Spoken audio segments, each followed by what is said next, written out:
Good evening, sir. Sir.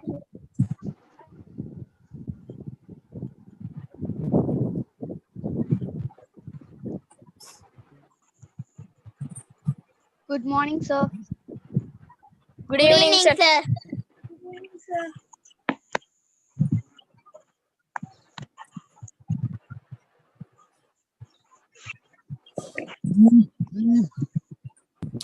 Good evening, sir.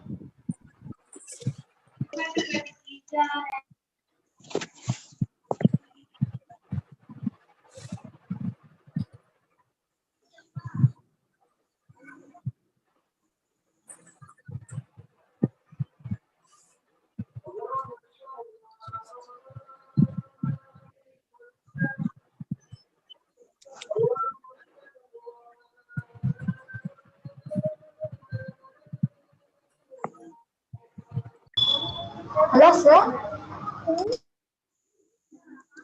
Sir, can you hear my voice?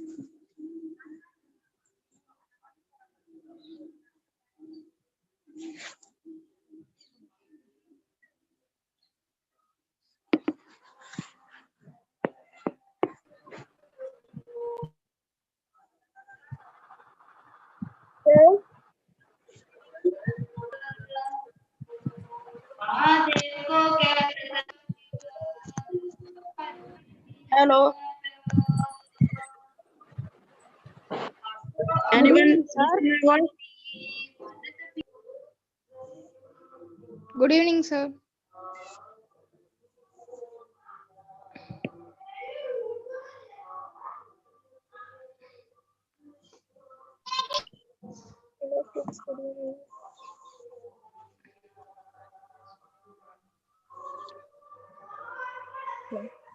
Hi, sir.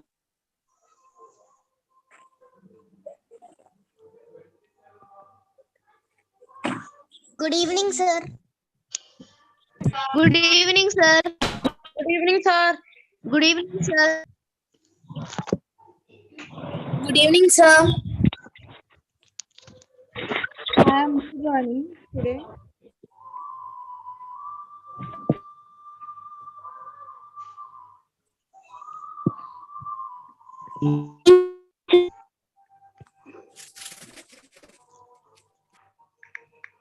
Hello.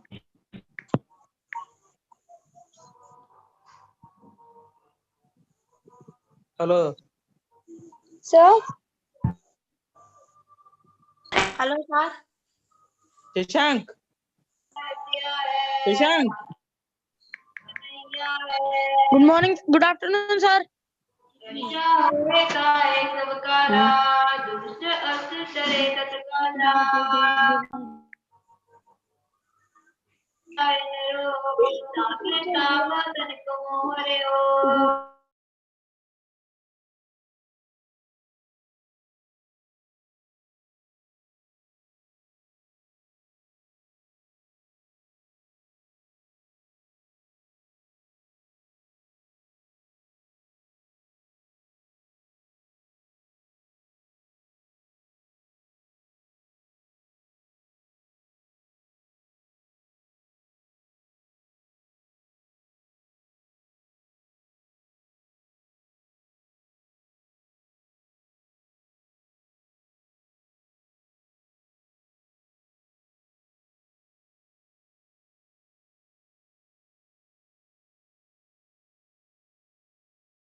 Yeah, so good evening to you all. So we'll just wait for a couple of minutes so that the other students can also join in. So hope you have revised through some of the concepts that we have done in the last class. So by that time, I'll just share the current screen.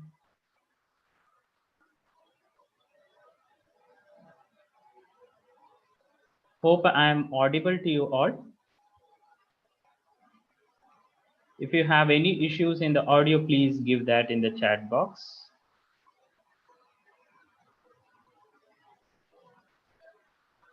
Yeah, I think there are no issues with the audio. Okay, I shall try to be a little bit loud.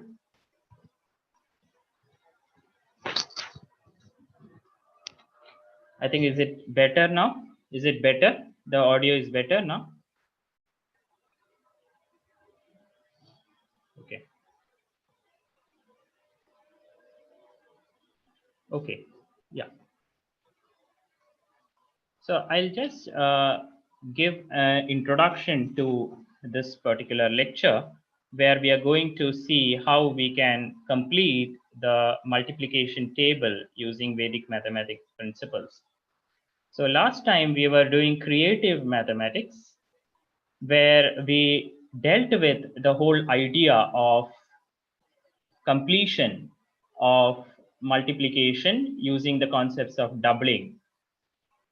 So before we proceed, let me just disallow the annotations from the users.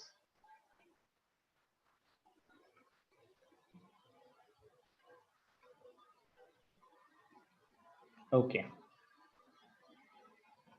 So I think we are ready to move on.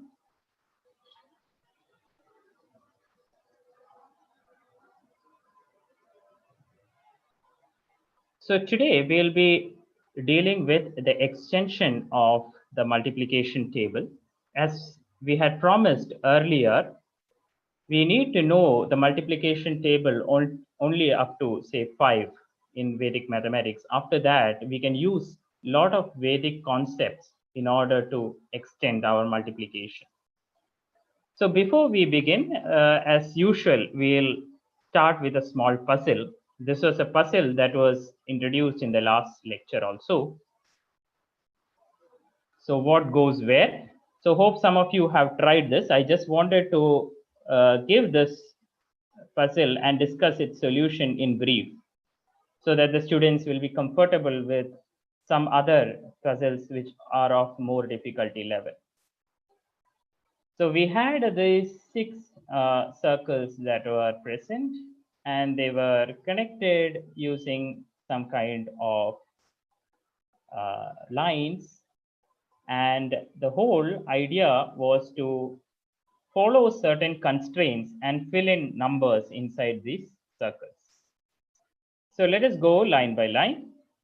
So we are allowed to use numbers from 1 to 6, and these numbers have to be filled in each of these circles.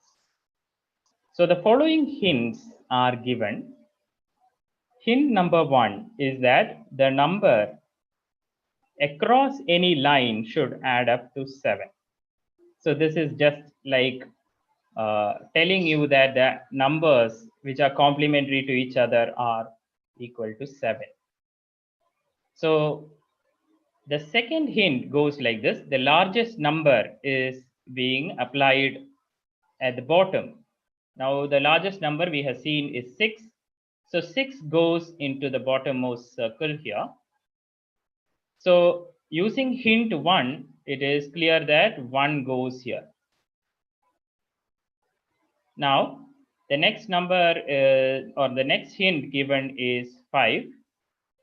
So 5 happens to be next to 1, but we have 2 locations then possible.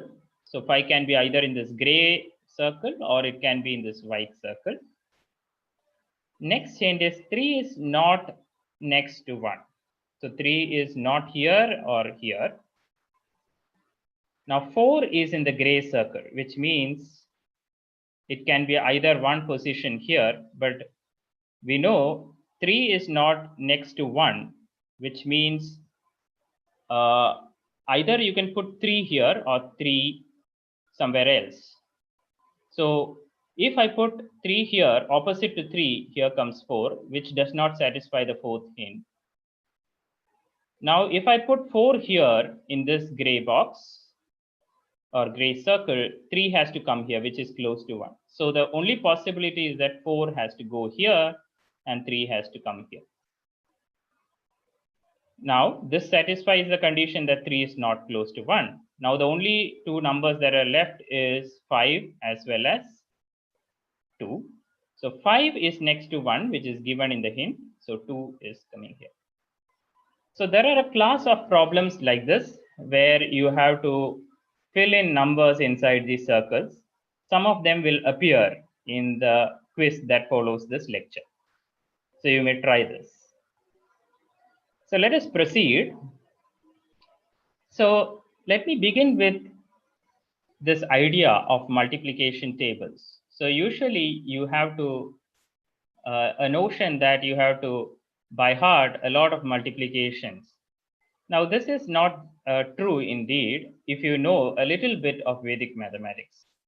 So one characteristic that we learned in the last class is how to be a little bit creative and apply this principle of doubling and halving.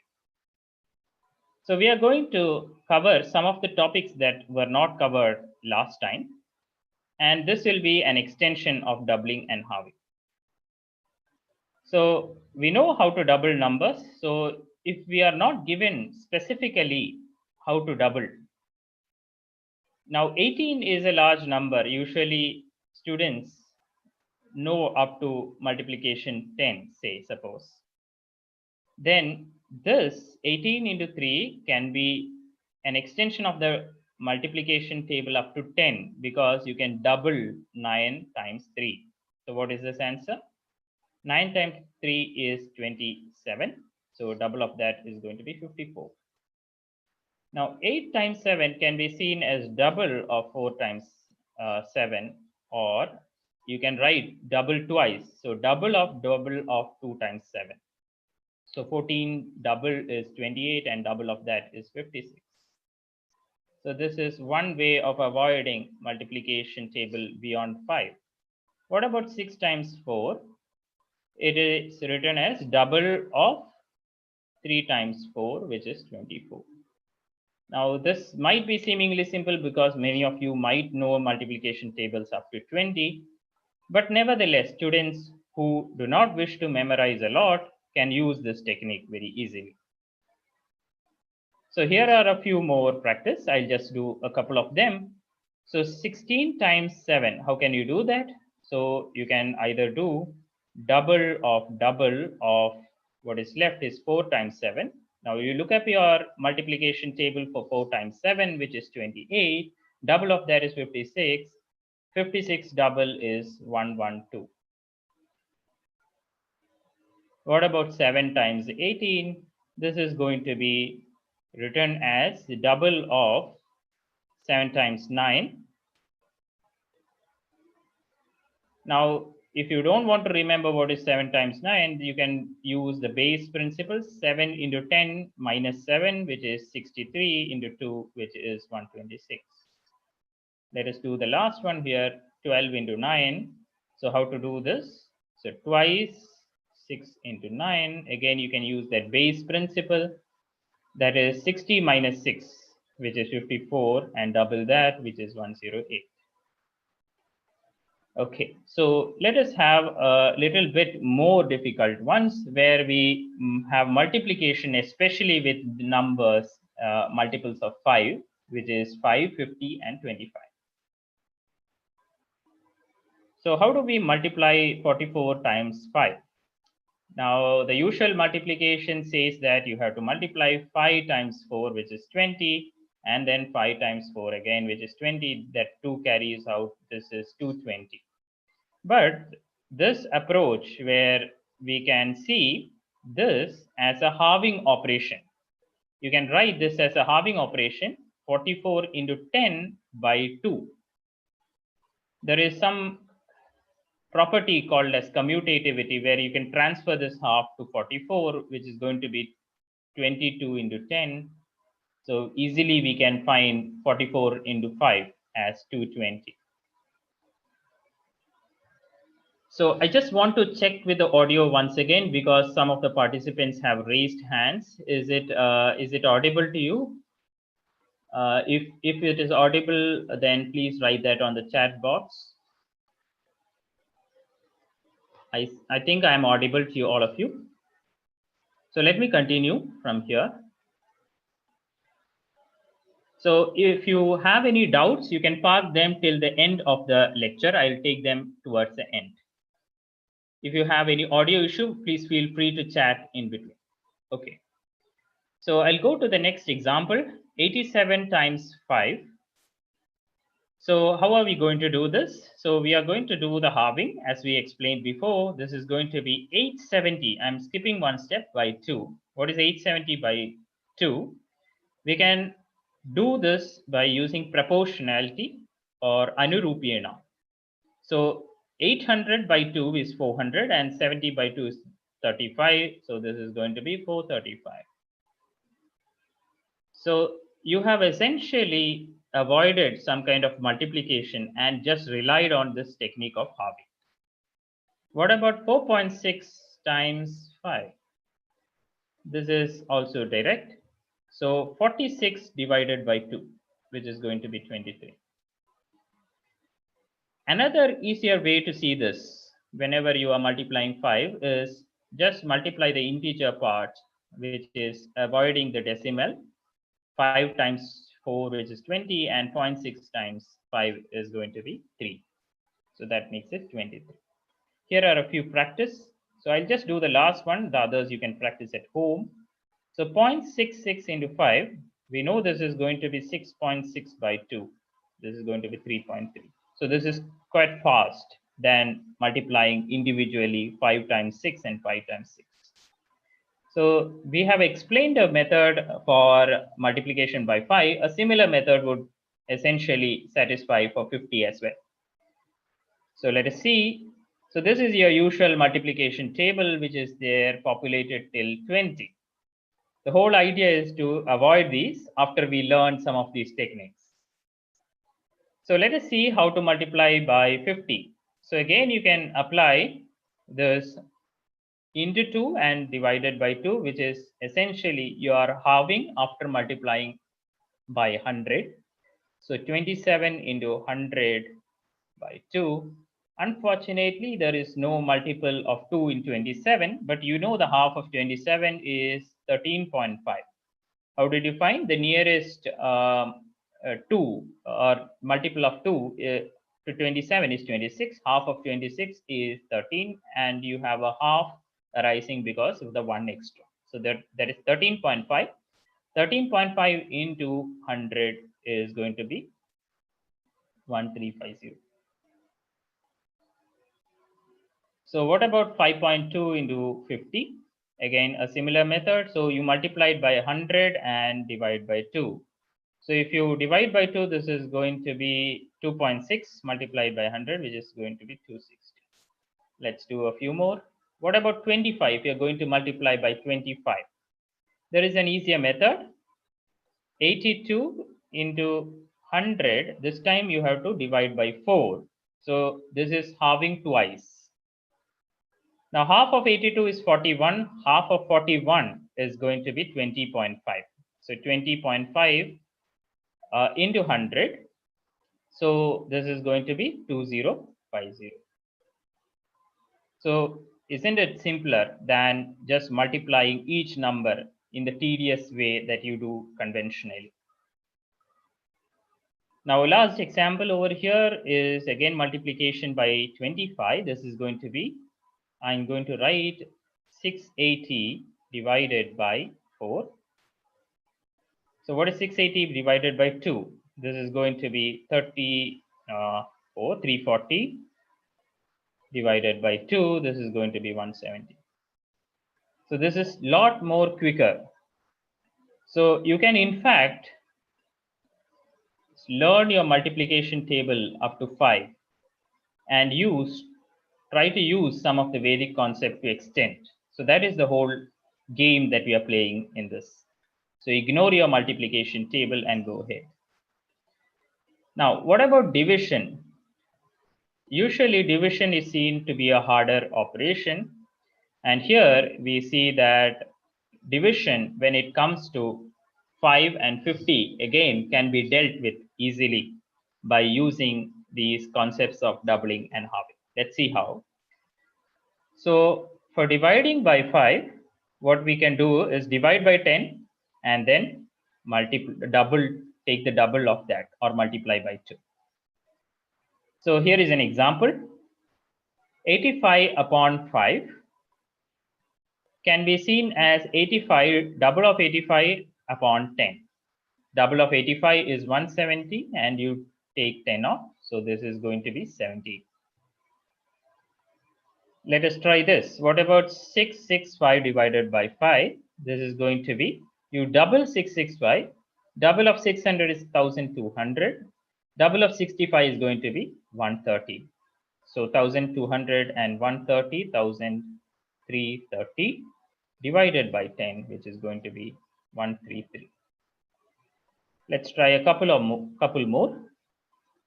What about 73 by 5? Unfortunately, 73 does not end in 5, and there is a divisibility test for 5. Only numbers which end in 5 is divisible by 5. So let us see how we can simplify this. So you can double 73 to get 146 and divide by 10 to get 14.6. So isn't it much simpler than the conventional division? Let us do one more. In the practice, what about 7070 by 5? Again, you can multiply by 2 in the numerator, which makes it 0, 4, 1, and 1, 4. So this is 14140 divided by 10, which is going to be 1414. So this is a lot more simpler to do. Let us do a little bit more practice with other numbers, which are 50 and 25. The rule of the game is the same. You have to make a multiple of 10, which is closest to the true base. What is the true base here? It is going to be 100. So how to get 100 in the denominator is you multiply and divide by 2. So this is 750 multiplied by 2, which is 1500 divided by 100, which is going to be 15. Here there was another possibility of cancelling of the zeros first, but I think the easiest method is to directly go ahead with the question. What about this one? So there's a decimal place. So you double the numerator. Doubling the integer part along gives 108. Doubling the decimal part will give you 64. So this is going to be 108.64 divided by 100. So this is going to be 1.0864. Note that how these difficult looking decimal problems can be easily solved using this application of doubling. What about 425 by 25?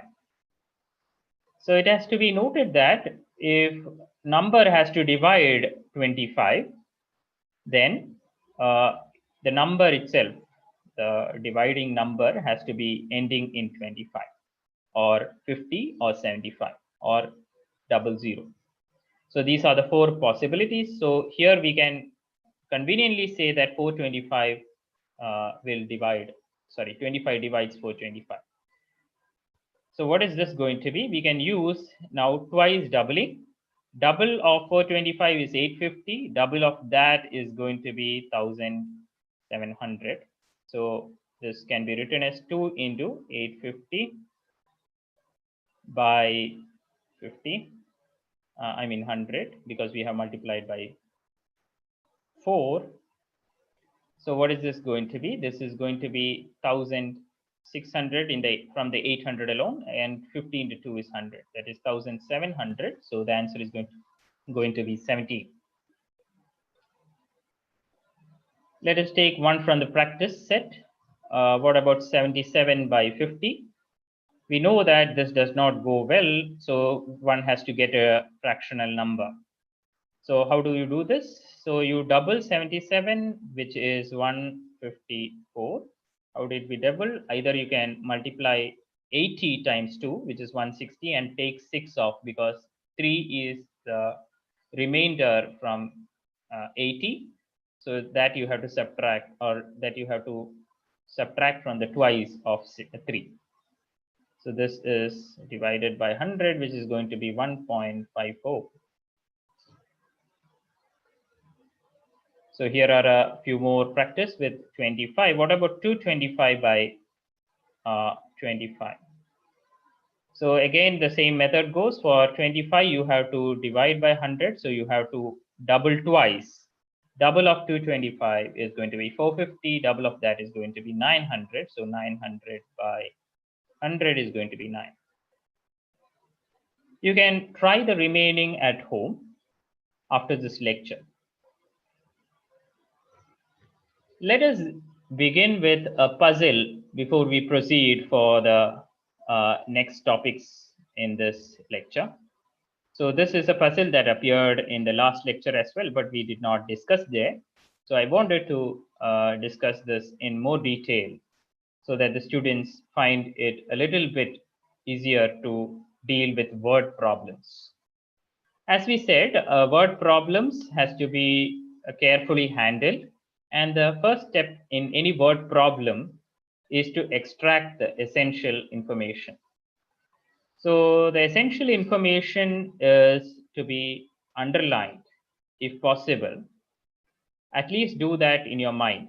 Your eye has to go over only the essential information. So here we will just focus on reading the problem and extracting the relevant information. So there is a person who takes a total of 9 hours and 50 minutes for going from one position and returning there. While going, he walks, and while returning, he runs. He reaches the same point, and for that, he takes 9 hours, 50 minutes. If he runs in both the directions, then he's going to take a little less, which is 7 hours and 20 minutes. Now, suppose he is walking in both the directions, then what is the total time taken? So this is an interesting puzzle which involves some kind of equation solving. So we shall use some Vedic principles in order to make the calculations a lot faster. So let us assume that he walks at a uniform speed. So the important things are highlighted here. So in the first sentence, walking and running are the two modes in which he travels from place A and returns. Now, let us say that the time taken for walking is t walk, and the time taken for running is t run. So this is going to be 9 hours and 50 minutes. Let us convert everything into minutes. So what is 9 hours going to be in minutes? So 9 into 60, what is that?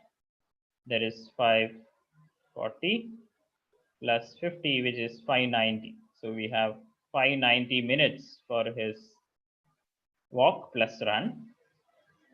In the second statement, we have highlighted as run in both ways. So you have to put just t run plus t run, which is twice t run, or double of t run, is going to be 7 hours and 20 minutes. Let us convert this into minutes alone, which is 7 times 60 plus 20. What is that going to be? So 7 times 60 is going to be 420 plus 20, which is 440. So we get t run from there. What is t run? T run is a half of 440, which is 220. So we can see how halving and doubling operations that we just learned are useful in problems like this. Now, what is t walk? So we know the complete, the complete time taken for walking as well as running, which is 590 minutes. So from that, you have to take 220. So the first step is to take 200 out and then take 20 out of that. If you just take 200 out of 590, it is going to be 390. Again, if you take 20 out of that, that is going to be 370. Now, this implies that if I double t walk, this is going to be, what is this going to be? So one way is to see 400 minus 30. So this is equivalent to, when you double, that is going to be 800 minus 60, which is 740. What is 740 going to be in hours? So the nearest multiple of 60 closest to 740 is 720, which is how much? 12 hours and 20 minutes. So he is going to take 12 hours and 20 minutes if he's going to walk in both the directions. So here, basic operations that we have done is halving and doubling. So hope the problem that we introduced here is clear to you. Now you can try yourself once the lecture gets completed. You will see variants of these problems coming up in the puzzles in your practically app. So please check that once in a while. So let us proceed a little bit more. Okay. So we'll return back for revision to digit sums. So while we introduced digit sums, the important properties were that digit sums allows us to find the remainder when you divide by 9. It also had this beautiful property that you can check additions, multiplications, etc. very quickly. So let us learn to do digit sum a little bit faster now, because this is a very useful operation for you to check the results. So it will be essential for you to do this systematically, correctly, as well as quickly. So let us learn how to do that. And the technique that we introduce is known as casting out nines. So what it means is that we are going to elaborate on this property that the digit sum of a number plus 9 does not affect the digit sum of the new number. So what it says is that if I have a number like 13, which has digit sum as 4, I take 13 plus 9, which is 22. This also has the same digit sum. 22 has the digit sum 4. So this property is going to be utilized here, and we call this as casting out nines. Let us see how. I want to find the digit sum of 97. So what can I do? I can just cast out this 9 because it is not going to affect my digit sum. So this has a digit sum of 7. What about this large number 24991? I can cast out 9s. What remains is again 2 plus 4 plus 1, which is 7. So understood?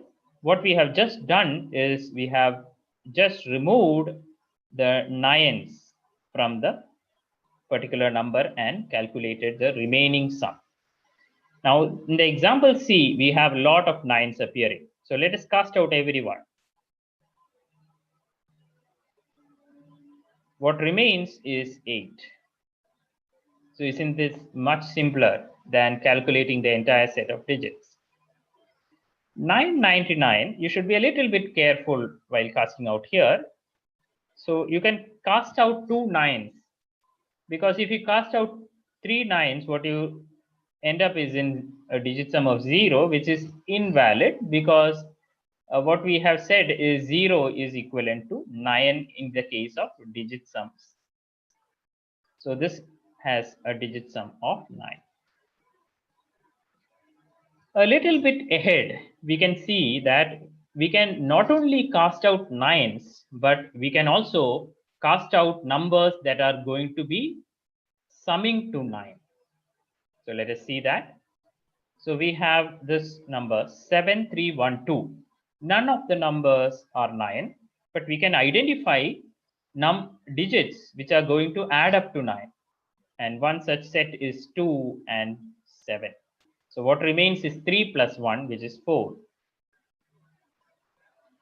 In the second example, 4, 2, 1, 3, 4, which is the easiest way to cast out. One way to cast out is to group 4, 2, and 3, which forms 9. The answer is going to be 5.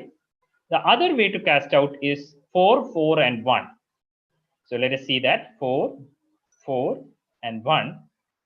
You'll get the same answer, 2 plus 3, which is 5.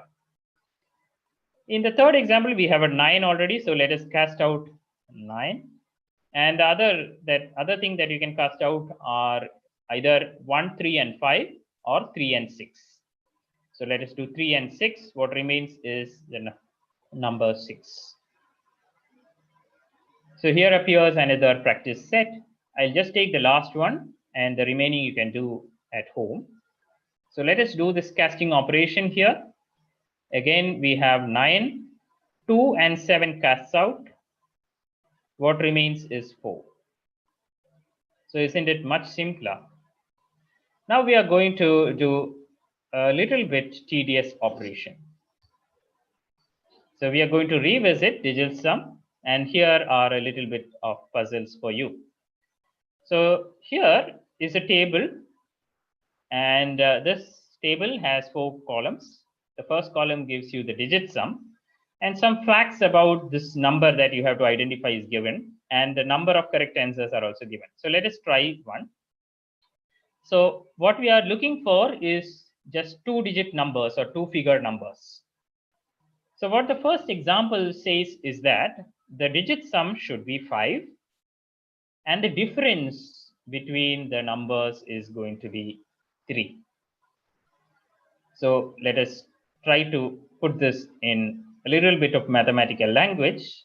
X, Y, these are the 2 digits. X plus Y is going to be 5, or it is going to be 14, or it is going to be something. Why 5, 14, etc.? Because X plus Y, the digit sum is 5, but the number 14 also has the digit sum 5. Now, should we go to the next number, which is the next number, 23? Will any 2-digit number have a digit sum greater than 20? The answer is no. So we need not consider this as the digit sum. Now you can possibly guess why there are 2 answers for this. The reason is because of this. Digit sum 5 means the sum of the digits can be either 5 or it can be 14. Now the second fact given is that the difference between the figures is going to be 3. So you can first take x plus y equal to 5. Then that would give 2x. You just add the equations. 2x is going to be 8. So x is going to be 4, y equal to 1. This is one solution. What is the second solution? You take the difference of the two, which means 2y is going to be 2. That is y equal to 1. Now, the second answer is quite direct if you think about the opposite. What about 14? The 14 number is also having the difference of the figures to be 3, but it is considering the difference as y minus x. So here there are 2 possible answers, 14 and 41. Now let us just try a little bit harder one, which is the last one. And the remaining will appear as puzzles in the following quiz. So the digit sum is going to be 9 in the last example over here, and the figures are consecutive. So what are consecutive figures? So the digit sum is 9, meaning x and x plus 1. You can consider this as consecutive numbers. So this can be 9 or 18.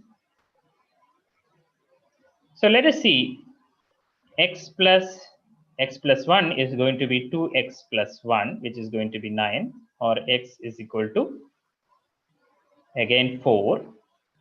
So the number is either going to be 45 or 54. So there are two possible answers for this. Now we have deliberately avoided 18 because 18 is possible only if 9 and 9 appears. This is the largest digit sum or sum of the digits. I should not use the word digit sum, but sum of the digits possible with a 2-digit number. The highest 2-digit number is going to be 99, and the sum of the digits is going to be 18. So we have deliberately avoided this because of the fact that the number 99 is not formed of consecutive digits. So hope you have got an idea about how to solve these digit sum puzzles. So the remaining puzzles are you for take home. Now I just wanted to introduce one more topic before we close for today's lecture. And this is what is known as divisibility. So in many cases, you have to find whether a number is divisible by, say, 3 or 9 or 6, or maybe some other numbers. So this is possible easily with digit sum. How do we do that? We know the divisibility test for 3. What is it? The number has to be divisible by either 3, 6, or 9. In the language of digit sum, this is going to say that the digit sum has to be either 3, 6, or 9. So can you say whether 126 is divisible by 3? Yes. In school, we have learned that if you add the sum of the digits, and if that number is divisible by 3, then it is going to completely divide the given number. But here we are simplifying a little bit more and saying that if the digit sum of the number is either 3, 6, or 9, it is going to divide by 3. So this is yes, this is going to divide 3, or 3 divides 126. Now we want to check a larger number, 4374. Now, first of all, identify whether we can easily compute the digit sum. The answer is yes. How do we do that? So we have 4 plus 3, which is making a 7, and you can borrow 2 from 4 to make it 9. So we can cancel 4, 3, and the 2, which is borrowed from 4. The remaining numbers are 7 and 2. That is having a digit sum of 3, which is meaning that 3 will divide 4, 3, 7, 4. So the answer is yes. This number is divisible by 3. Now here is a little bit of task for you. You have to identify the last digit in this 3-digit number, which starts with 2, 2, so that the number that you're going to find is going to be divisible by 3. There might be multiple answers. So 4 is the digit sum here. So you can either put 2 here to make the digit sum equal to 6, or you can put 5 here to make the digit sum equal to 9. So in both these cases, it is going to be divisible by 3. Now, are there any other numbers as well? The answer is yes. You can even put 8. So if I put 8, the digit sum is again going to be 3. Why? 8 plus 2 plus 2 is going to be 12. So you can easily find out a pattern. 222, 225, and 228, the difference between these numbers are only 3. That is the reason why the division was possible. Let us try this second example, which is now covered a little bit. So 5-5, you want to complete the middle digit so that it is divisible by 3. What is the number to insert? So the digit sum of 5 plus 5 is going to be 1. So anything that will make 3 as the digit sum, or 6 as the digit sum, or 9 as the digit sum would be sufficient. So one way is to insert 2. The digit sum is going to be 3. From the rule that we just learned here, if we just keep on adding 3 to the middle number, again it is going to be divisible. So 555 has a sum of 15 or a digit sum of 6. What about 585? This has a sum of digits as 18 or a digit sum as 9. So just a simple rule to keep in mind: if you find one number that is divisible by 3, other numbers can be easily determined just by keeping on adding 3 into that unknown digit place. So I think we are almost 5 minutes away from the end of the lecture. I just want to deal with one puzzle which will be appearing as the puzzle of the day after this lecture.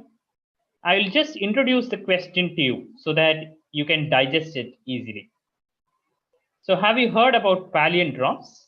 So palindromes are usually assigned to words sometimes. So if a word, you read it forward, you read it backward.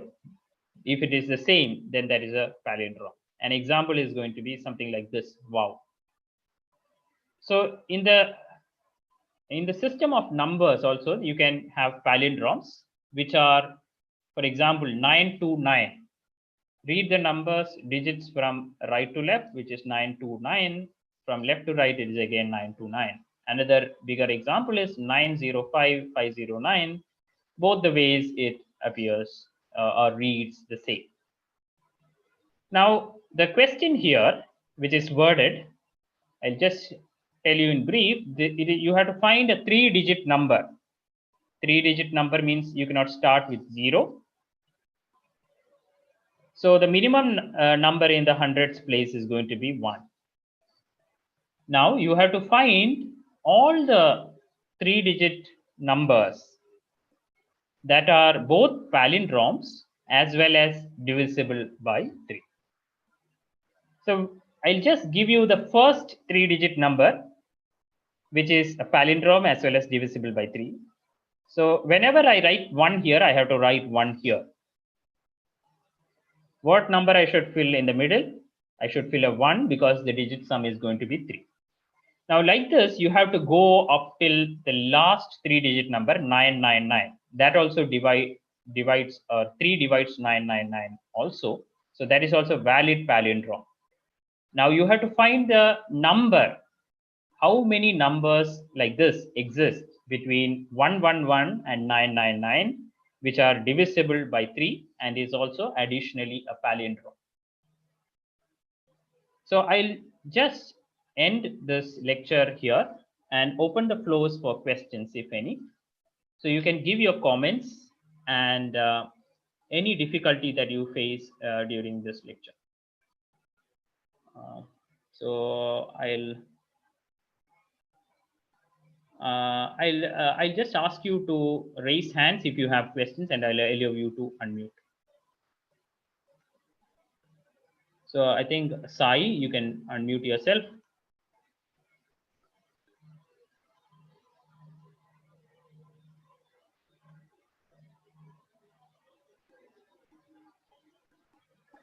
Sir, Yeah, please go ahead. I have joined today only, sir. Okay. So in which Middle of the class session, are you sir. studying? 7th, sir. Okay, so we have not covered much of the topics.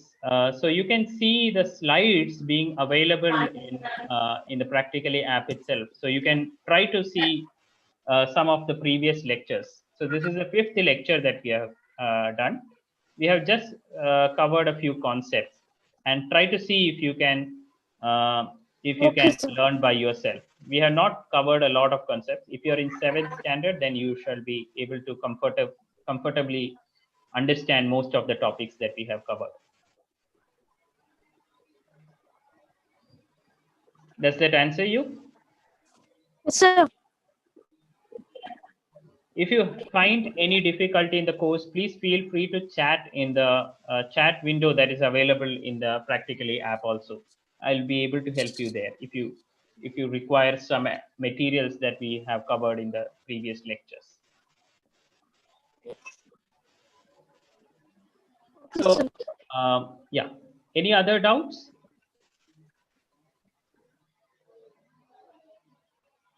So if you have some other doubts, please feel free to ask.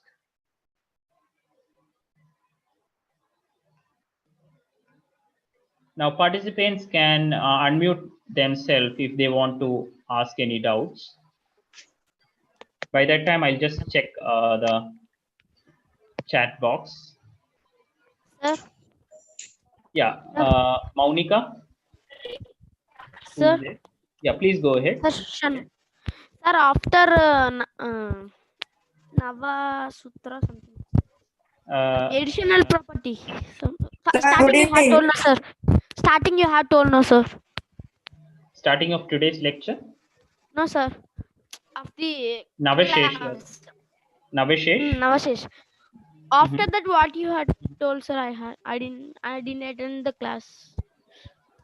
Okay, so we have currently up till this date only covered a few sutras. The first sutra is the Navashesh. It is a sub sutra, and the second one that we have introduced is one more than the one before. So one more than the one before basically is the 10-point circle where we learned how to add numbers using this idea of complementing pairs. Further, we have just learned one more sutra, which is Ekadigena Purvena, which is one more than that. And we have just touched upon a complement to subtraction. So don't worry if you have not understood any sutra completely. We shall have many more opportunities where these sutras will be revised. Okay, sir. Okay. Thank you, sir. Yeah, if you have any questions, you can unmute yourself. Sir, Yeah. sir, that is you are study about that last puzzle. Last week puzzle or the puzzle that we discussed now? Sir, we discuss now. नहीं आज किसी भी subject का कुछ भी. Okay. This palindrome puzzle you are asking? Yes. Yeah. So I'll give you this problem for you to solve. I just give a hint how to find palindrome. Okay, sir. If you have any question, just think about it for one day. Okay, sir. Okay. Somebody else with a question? No, sir. Any no doubt, no question and no doubt. No sir. No, sir. No sir. No, sir. No sir. So I urge once again. Sir, once explain again. Yeah. Somebody with a doubt? Yes, sir. Yeah. Please ask, Pawan. Please ask. Once explain again, sir. My internet problem, sir. Please explain again. Which problem?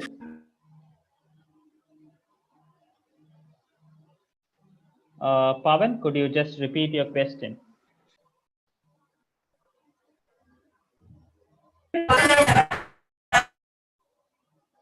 So if you're asking for this last puzzle, it is going to be given as a homework for you. So you can just try to solve it at your home for one day. After that, I'll try to post the solution. So I just don't want to give the solution directly. Not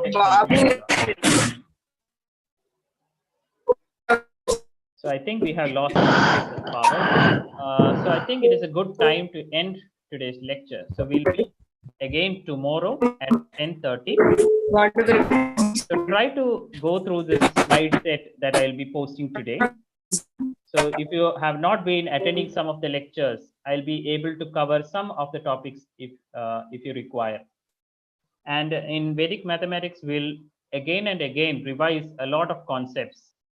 So don't worry if you have missed some of the lectures previously. So hope you find these words comforting, and until tomorrow, let's sign off. Thank you. Thank you, sir. Thank you, sir. Bye, sir. Yeah, Bye, sir. Bye, sir. Bye, sir. Bye sir. Bye sir.